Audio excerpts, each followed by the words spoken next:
Hey y'all, this is another Life Lately. It's a new year! Oh, I made my dog excited. You wanna come? Come here. Come say hi to the people. Come here. You gotta come up. Come. They're right here. Come. Come. Come on, Juju. Come, Juju. Can I have your paw? No? He's here. Come. They can't see you. The camera up here. That means you gotta use your paws. Yes.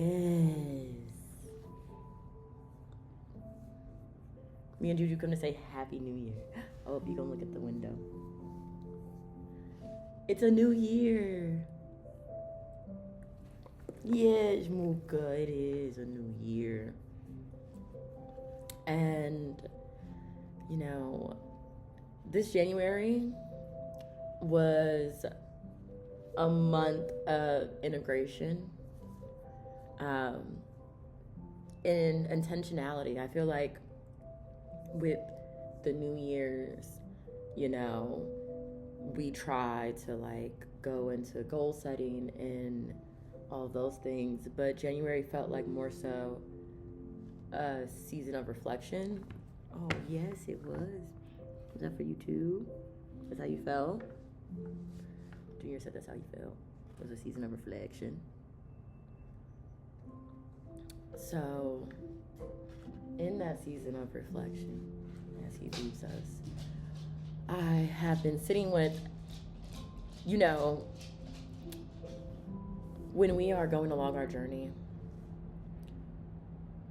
sometimes it's hard to see the threads and to get his nails cut, y'all. That's a whole nother tidbit that, yes, you want to come in here and play with your toy. That's a whole nother tidbit that I have been also sitting with, is intentionality in dating. Also didn't realize, you know how mamas be talking about, don't be just bringing everybody you date around your kids.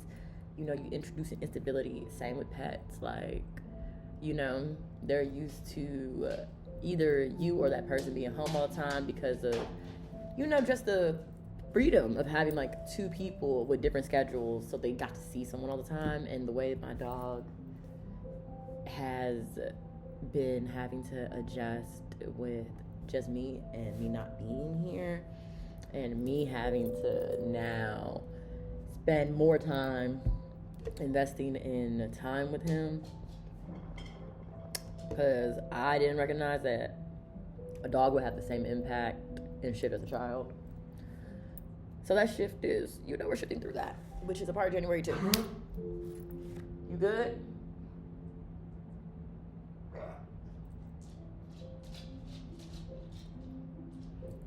You good?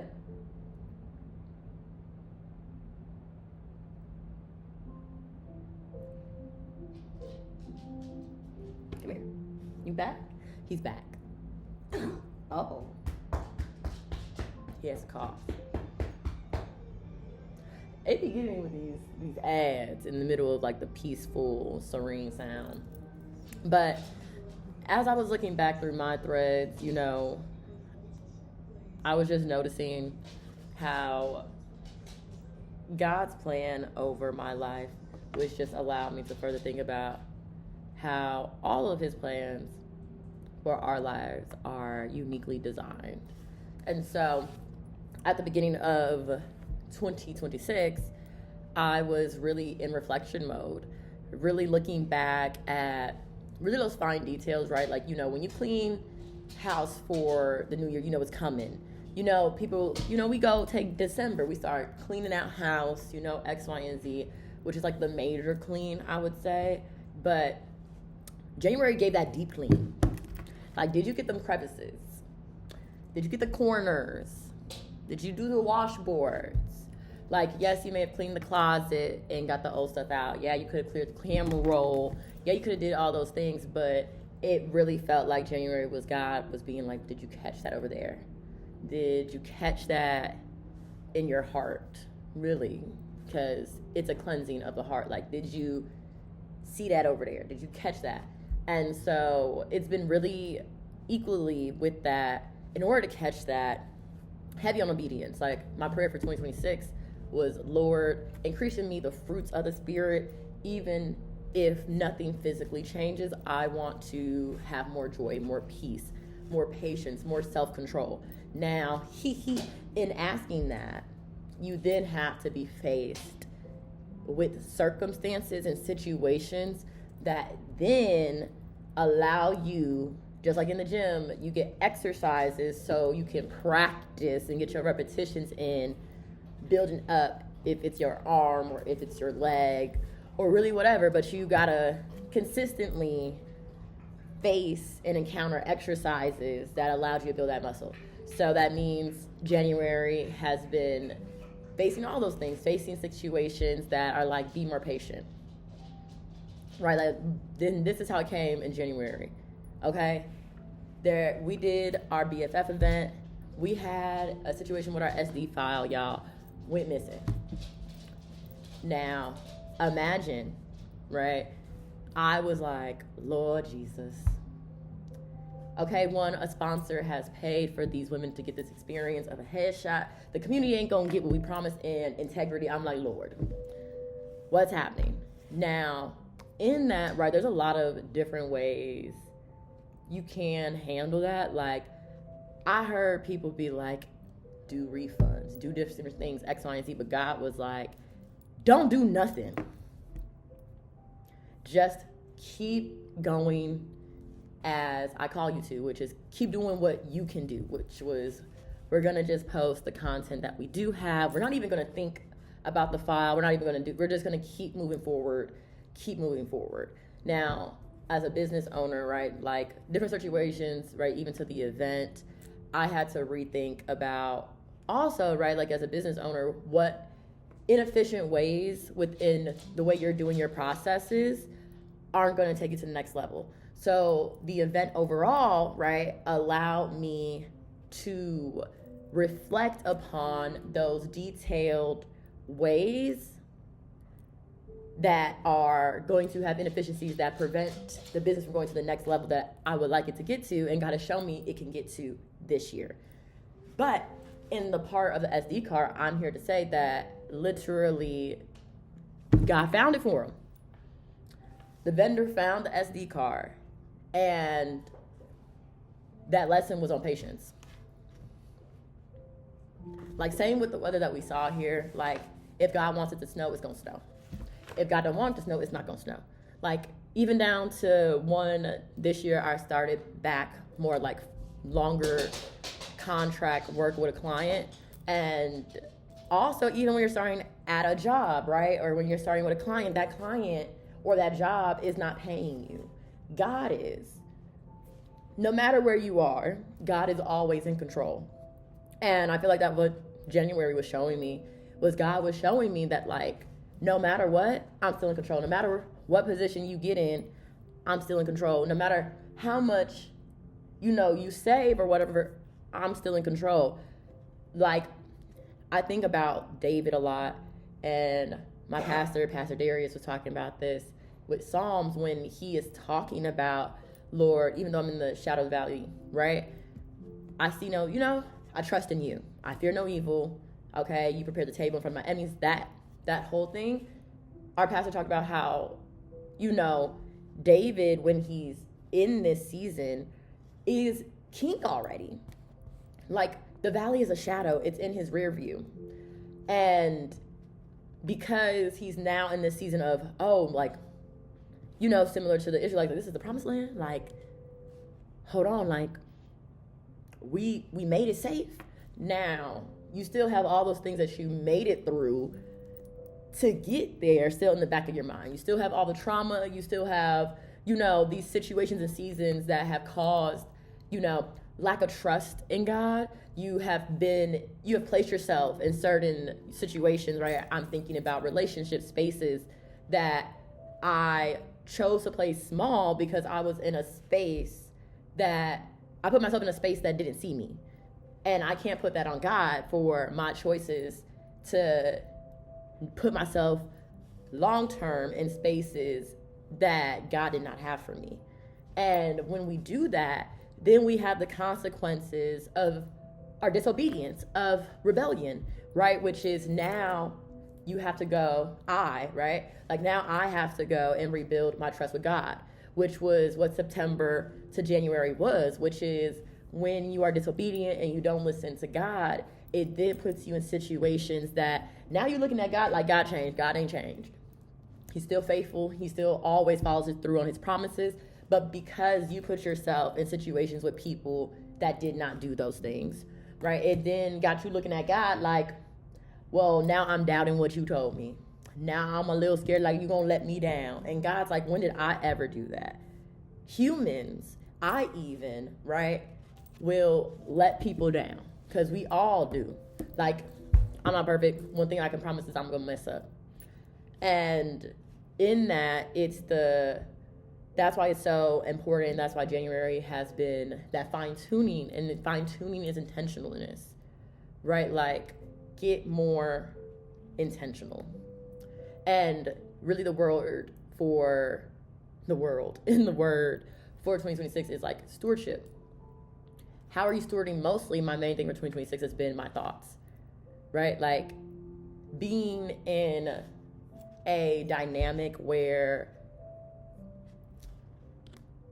someone questioned who you knew you were, then you have to, like, once again, you put yourself in a situation where now you're getting talked to about yourself in a way that God doesn't see you. And so now you got to go out of that and reprogram your mind to re-talk to yourself the way that God talks to you, giving you the grace, right? Giving you the patience, giving you the mercy, and relearning that is something that all of us deserve and all of us have already.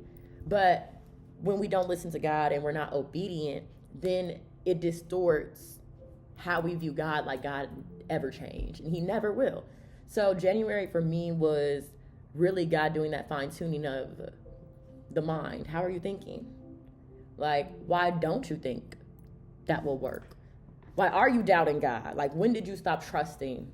And that trust had nothing to do with God. Like, he never changed, but it had to do with the valley. Now, God already led me through the valley. I'm out the valley. But I'm like, Lord, the valley. Lord, I remember. And he like stopped looking back then. Like, we're not even there no more. Like, we're not there. Like, I'm trying to move you to the new, but you still trying to not remember who God is. And so that's why, like, he had me since September rereading the entire Bible. Like, I'm in Samuel now, to tell you. Right? Like, I got, honey, the Bible. But let me tell you, rereading the Bible, like, he had to literally sit me down and be like, I need you to remember, baby. I need you to remember who I am. I need you to remember how I get down. I need you to remember that I'm Yahweh. I need you to remember. And into that, going to the threads of the year, like, that's what he had me doing, was sitting down and remembering. Because this specific timeline moves so fast that if we don't take the time to sit, and that's why Sabbath, and that's why rest is so important. So God can talk to you. Solitude is important. So God can talk to you. It's important to take a day, and that's why Sunday Sabbath, so you can reflect upon what God has done for you, so you can give gratitude for what he's brought you through. Because we're so moving so fast that if you don't sit down, you can't see the threads. You'll think that all of it is for no reason, like X, Y, and Z. But when you sit down and you really look back, you go back through the LinkedIn, you go back through the Instagram from 7 years ago, 6 years ago, and you really follow that thread of those moments you thought was random, that opportunity you thought was crazy, that heartbreak that you was like, oh my gosh. But when you go through all those threads and you see where you are now, it reminds you of the trust that you didn't know. For example, with me with Maison Mogul, I started as a health science major at Spelman. Switched to economics. That was faith in the vision God had put in my heart to be a CEO when I was a little girl. Not knowing how I was going to get there, but when you think about us as children, we don't have any doubt. It's just trust. We just trust that our parents, unless they show us otherwise, are going to take care of us. And then when that trust is disrupted as a youth, right, if you did have parents that didn't show you that, it's hard to trust when you get older. So, like, believing in God and trusting him is even hard if you didn't see it as a kid. But if you had parents that you could trust, you know, you saw that, oh, I don't have to worry about where I'm gonna put my head tonight. I ain't gotta worry about food. Like, you just had this innate thing of, it's just going. Now, on one hand, that can bring entitlement, because when we get older, right, it don't work like that. Like, faith without works is dead. You just had really good parents that, you know, created an ecosystem that they had to work to create, so you didn't. And that's gratitude, that you didn't have to, you know, worry at an age where you weren't supposed to. And, you know, if, you know, for me, growing up in that environment, then you get into the world and you engage with humans, you know, outside of that nice bubble that they created for you of love, of security, of stability, you go outside of that and you know, you're in the world now. Literally, you're in the world. And in the world, you will get hurt. That's the only promise that we really have, is you're going to die, you're going to get hurt in this life, but also we have a promise that through Christ, you will be able to go through all of those things and still have your joy, still have your peace, because we can't stop life from lifing.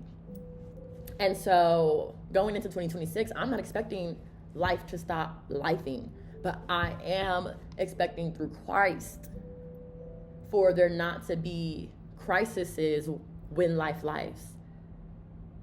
I expect Christ, you know, to show me the way through when I don't know, or when my emotions are high, right? Like, it's been a bit frustrating having to, you know, I'm going through the transitions of starting back at school, starting this new client work. You know, there's new things that are being tilled in the soil, while I also have to simultaneously deal with consequences from a previous season that I have to fine tune. And that's why I'm really sitting in obedience huge this season, because I have seen and can fully understand the repercussions of consequences in disobedience. Like, disobedience didn't also just like impact me. Now I got to take care of my dog in a different way. Like, now I produced instability in his life, and now I got to go fix that. And when we're disobedient, it doesn't just impact us, but it impacts other people around us. And so our obedience to Christ is so important, even in the small ways, right? Of don't say that. Breathe. Hold your tongue, right? Like, those small things, those baby steps is what builds the fruit of the Spirit. And if we're not willing to make those baby steps, we will never become who God intended us to be. And I had to see that through looking back through the threads of how I got here today.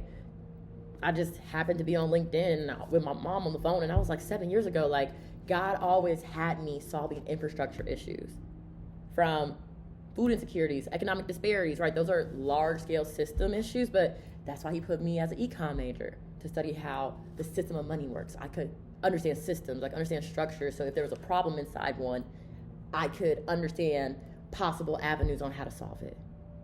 But back then I was just like, okay, CEO. But that was just my small vision, but God's vision was so much bigger. And that's what the obedience and the faith leads you to, is that when there is that aha moment, right? And, you know, there'll probably be another aha moment 10 years from now where I see where this evolves. But, you know, in this current moment, I can look back at the past 10 years and be like, oh, that was how we got to this destination. So I trust God wherever you're leading me next, because I could have never thought that journey you did for the past 10 years would have got me here. Never. If you would have told me we was going to take that route, I would have been like, let me get out of here. Take me off the strongest warrior list. I would have not committed. But that's where the faith comes in, is that you don't know, but you take the day by day steps.